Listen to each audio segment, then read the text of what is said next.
तो बिहार विधानसभा चुनाव के पहले चरण के लिए कल शाम से ही चुनावी प्रचार थम चुका है। अब दलों ने डोर टू डोर कैंपेनिंग पर जोर लगा रखा है। कल यानी 6 नवंबर को चुनाव के पहले चरण में 121 सीटों पर कड़ा मुकाबला होने वाला है और दूसरे चरण में 122 सीटों पर मतदान होगा।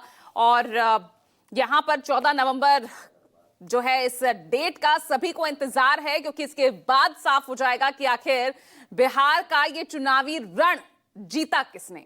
लेकिन इससे पहले, क्योंकि अभी तो हम पहले चरण पर ही है, कल पहले चरण की वोटिंग होनी है और ऐसे में सभी दल साम दाम दंड भेद हर नीति को अपना रहे हैं।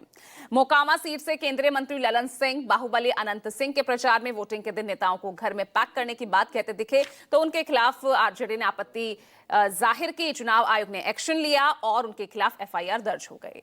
उधर राहुल गांधी कल एक जनसभा को संबोधित करते हुए उन्होंने एक बार फिर से कहा कि नीतीश कुमार किस तरह से बीजेपी ने उन्हें कैप्चर कर रखा है। जैसे टीवी पर चैनल बदला जाता है, वैसे ही मोदी और शाह नीतीश जी का चैनल बदलते हैं। अब उसके बाद सियासी गलियारों में एक अलग ही चर्चा छिड़ गई है। और बहुत महत्वपूर्ण बात यह कि महिला कार्ड, जाते जाते भी इस महिला कार्ड, ये दांव खेलना आरजेडी की तरफ से तेजस्वी यादव नहीं भूले और उन्होंने एक बड़ा ऐलान कर दिया। जो 2,500 रुपए महीने हर महीना देने की जो बात कर रहे थे, वो उसकी एक मुश्त राशि वो कह रहे हैं 14 नवंबर को जिताइए और 14 जनवरी को एक मुश्त 1 साल की पूरी राशि अपने अकाउंट में डलवाइए। अब उनका ये दाव कितना काम आएगा, तमाम वो सवाल है जिसके पीछे आज की राजनीति, कल के पहले चरण का ये प्रचार प्रसार जो थम चुका है, कल क्या होगा, कौन आगे कौन पीछे। आइए इसी पर आज चर्चा करेंगे। खास मेहमान ग्राउंड जीरो से सहयोगी हमारे साथ जुड़ गए हैं, लेकिन इस बीच किस तरह से वार पलटवार यहां हुआ है, पहले वो सुन लीजिए। बिहार के लोगों को लगता है कि नीतीश जी की सरकार है। नीतीश जी का कुछ लेना देना नहीं है।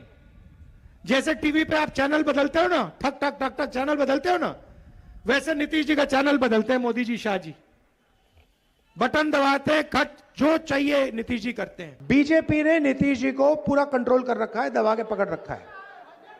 नीतीश जी की सरकार अब बिहार में कभी नहीं बनने वाली है। खत्म हो गया, काम हो ही नहीं सकता अब। भाइयों बहनों, लालू जी का ही जंगल राज, राबड़ी देवी का ही जंगल राज, कपड़े बदलकर, चेहरे बदलकर, भेष बदलकर फिर से आने वाला।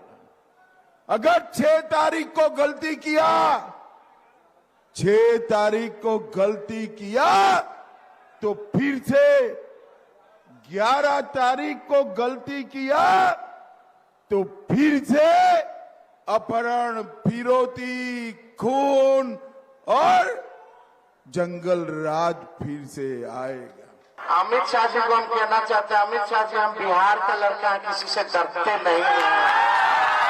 अरे बिहारी डरने वाला है, आओ भी अमित शाह जी से डर जाएंगे। हम बताना चाहते हैं अमित शाह जी, एक बिहारी सब पर भारी। हमारे बाबूजी ने तो तार गुरु अडवाणी जी के गिरफ्तार किए थे। लालू जी का बेटा है तेजस्वी, जब आपके गुरु अडवाणी जी से लालू जी नहीं डरे तो मोदी जी और अमित शाह जी से लालू जी के लिए क्यों डरा जाएगा। हम लोग लड़ने वाले लोग हैं, लड़ करके जीतना आता है। हम लोगों के पहले जो सरकार थी वो क्या हाल था जी, वो लोग 15 साल रहा, आज लड़कवा को 7 साल के बाद छोड़ना पड़ा था तो दूसरा को नहीं, अपनी पत्नी को बनवा दिया था। तो उस सब का कोई मतलब है? कोई लड़की का, कोई लड़का का किसी तरह से कोई काम नहीं किया था। तो बहुत ही बुरा हाल था। लोग शाम के बाद घर से बाहर नहीं निकलते थे। समाज में कितना विवाद था, कितना हिंदू मुस्लिम झगड़ा होता था। और उसके बाद जो हम लोगों की सरकार आई तो हम लोगों ने सबके हित में शुरू से ही बिहार के विकास में काम होते रहा और करते रहे। 3 बरस लोगों को जाकर यही समझाए हैं कि मेरे भाई, चुनाव के समय नेता पैसा दे, पैसा लो, लेकिन वोट अपने बच्चों के लिए दो, अपने बच्चों के पढ़ाई रोजगार के लिए दो। लेकिन आदमी सुधरेगा नहीं। अब फिर 14 तक नेताजी लोग आ रहे हैं। 14 के बाद पटना जाओगे तो मार लाठी जैसे नीतीश कुमार मरवाया है, फिर मरवाएंगे।